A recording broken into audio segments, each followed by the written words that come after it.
Hello, I'm Paul Carroll, technical writer for Digital Photo Magazine, and welcome to this digital darkroom video tutorial on boosting contrast in mono images.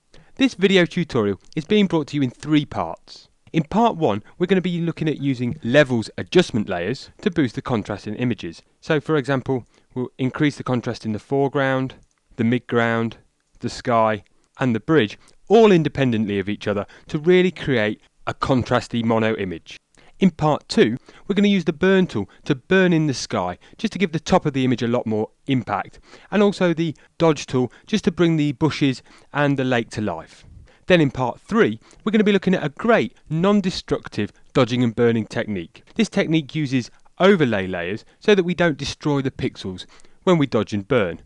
And we're going to be burning in the sky and dodging the midground and the foreground to really bring the image to life. Okay, let's close down these images and then we can kick off with part 1.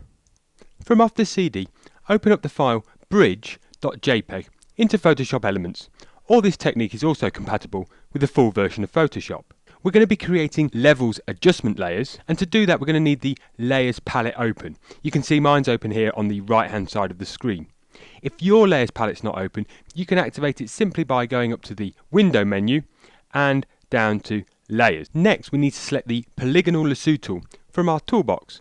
So go across and about a quarter of the way down, if your lasso tool is highlighted, then just click with your left mouse button and hold down the mouse button and you'll get this fly out menu, and you can see that the polygonal lasso is the bottom option. I'm just going to zoom out a little bit on my image just to give it a little bit of room, holding down the control key and pressing minus on the keyboard. And the first adjustment that I'm going to make is to the sky.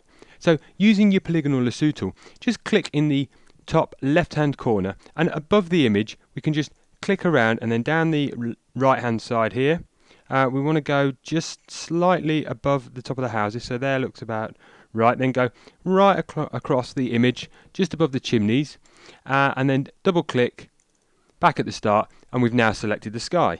Now we need to feather this selection for a nice graduated edge, and to do that go up to the select menu and down to refine edge. Don't select the feather option under the select menu because that'll feather the edges of the picture as well. We just want to feather this line here above the house. So under the feather box, I'm just going to feather it by a pixel radius of 50 and click OK. Next we need to create our levels adjustment layer. So go up to the layer menu, down to new adjustment layer and across to levels. I'll call this one sky and click OK. Now you can see that's created a levels adjustment layer in my layers palette. What I want to do here is darken down the sky. So all I need to do is use the black point slider, which is the slider on the left hand side of the histogram here. And you can see at the moment that our pixels only start around the mid-tone area. So what we really need to do is just drag that black point slider across to the start of the pixels on the histogram, and that's going to have the effect of darkening down the sky. Now, to make sure that we don't lose any detail in the sky, if I hold down the Alt key on the keyboard while I make this adjustment, you can see that the sky has now gone completely white, and as I get the black point slider just to the edge of the pixels on the histogram, you can see there that those areas there are showing the shadow clipping. So if I release it there, I've lost detail in the sky. So what I need to do is just drag it back to the start of the graph there, the histogram graph, and you can see that I've really darkened down the sky, but at the same time I haven't lost detail. Once you're happy with your adjustment, all you need to do is click OK, and that's the adjustment saved. Okay, now I'm going to move on to make a selection of the bridge. So again, I've got my polygonal lasso tool selected, and so I can just click with my left mouse button as I work my way around the bridge. Because we're working in mono, we don't need to be quite as accurate as we would be if we were working in colour, because the mono aesthetic does hide the problems associated with boosting levels when you're working in colour, and it can be quite a lot more obvious. And what I'm doing is I'm just selecting the area of the bridge which the sunlight's falling on. So I'm not selecting this area here which is slightly in shadow. So as you can see there, I've worked quite quickly to select the bridge, and we need to feather the selection again, but we're going to have less feathering than we had in the sky, and this time we can actually use the feather option. Because we've got no image edges, we don't need to use the refine edge option, so we can just use feather here. I'm going to feather it by a pixel radius of 20 and click OK. Right, so back up to the layer menu down to new adjustment layer, and again across to levels. I'll call this one bridge, hit OK, and you can see from the image histogram here that we really need to bring in the black point slider to darken down the bridge. And if I take it to where we start clipping the shadows, that's about there. But the white point slider, we've already got some tones right at the edge of the histogram, and you can see that we're suffering ever so slight from a little bit of burnout. But because this is the black and white aesthetic that we're working in, sometimes losing a little bit of detail in the image can really add to the impact and just make it that little bit more punchy. So I'm actually going to clip the highlights a little bit more. Again, if I hold down my Alt key, and I'm going to use my left mouse button on the white point slider and just drag the white point slider in. I'm going to set it to around an input level of 245, so I'm not clipping the highlights too much, but you can see those areas that I've got to burn out just a little bit on the handles of the bridge there. So I'll just click OK to accept that change, and we can see the impact that our levels adjustment has had by activating and deactivating our adjustment layer. So you can see there, if I turn off the bridge adjustment layer and turn it back on again, you can really see the extra impact that adjustment's having on the bridge. Now, I'm not entirely happy with that work that I've just done there. Despite what I said about clipping the highlights, I'm not really happy with this little area here because we've lost too much detail. But the real advantage of working on an adjustment layer is I can now paint back into the mask to bring back that area. So if I go over to the toolbox, I need to select my paintbrush.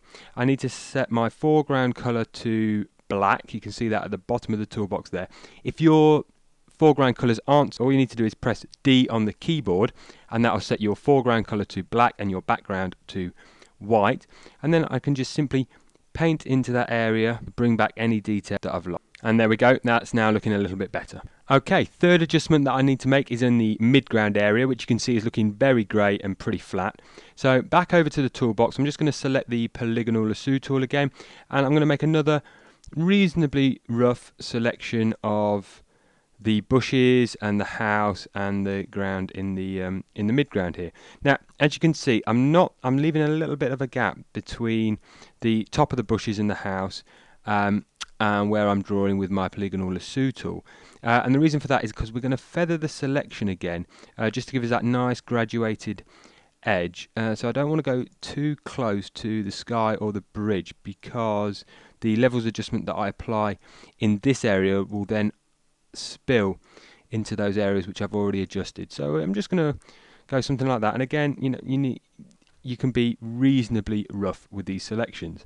So back up to the select menu to feather the selection, refine edge this time, because we've got the right hand side and the left hand side edges of the image selected, and this time I'm going to feather by a radius of 25 pixels and click OK. Back up to the layer menu and down to new adjustment layer and across to levels. This time I'm going to call it midground, click OK. And there you go, you can see from the histogram why that midground area is so flat. All of the pixels are distributed on the left hand side of the histogram here between the mid-tone point and the black point. So we've got no highlight details in there at all, and not really any deep shadows either. And that's the reason why it's looking so flat and so grey. So what we're going to do is, again, hold down the Alt key, use your left mouse button on the black point slider, and I'm just going to drag that to an input level of around 15. You can see I just started to clip the shadows a little bit in the bushes there, but that's fine. And then with my white point slider, we need a fairly drastic adjustment. So I'm just going to drag that all the way over to the start of the histogram graph. Just losing a little bit of detail you can see there in the windows of the house, but it's not too much. If I release my left mouse button, you can see that level adjustment's really brought that midground to life.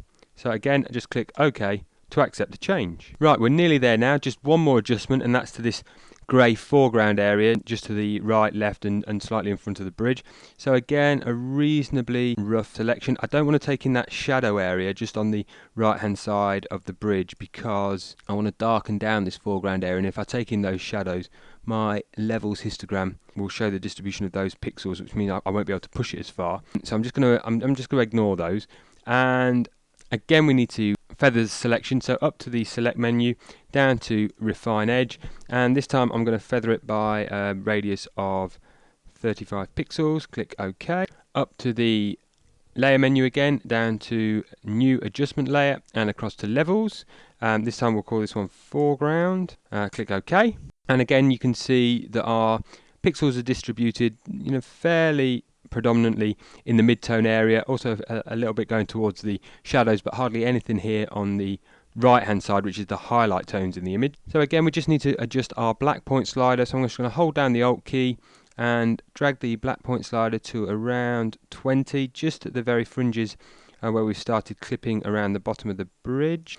With my left mouse button again, holding down the Alt key on the keyboard, I'm just going to drag the white point slider, and I'm going to bring that down to an input level of around, say, 175. Looks about right. Okay, so the foreground area is looking a lot better, but it's a little bit too bright, and it's sort of detracting from the foreground interest, which is really the bridge. So what I'm going to do is I'm going to use the gamma slider, which at the moment is set to 1, and I'm just going to pull that back to an input level of around 0.73, and that's just toned down the foreground around the bridge ever so slightly, so it's not detracting from our foreground interest. Right, we just need to click OK to accept that change.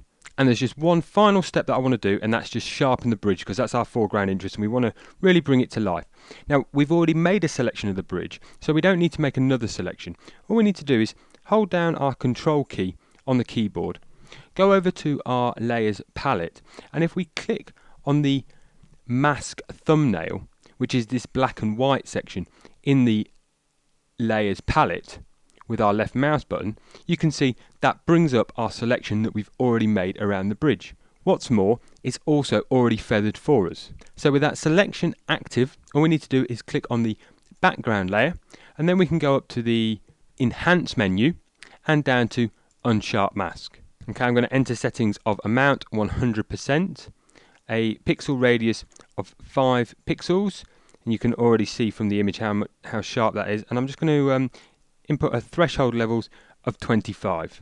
We can use the preview box in the Unsharp Mask dialog box just to preview your changes, and you can see that's really just added some extra definition into the bridge. So just click OK, and that's it, we're done. We've made 4 selections using the polygonal lasso tool. We've then created 4 levels adjustment layers to really boost the contrast in our mono image. Finally, just a little bit of sharpening on the bridge using the selection we initially made of the bridge has just really brought the bridge to life. I hope you've really enjoyed this video tutorial. Give it a go using the start image off the CD, and then get boosting the contrast in your own mono images in future. Okay, cheers.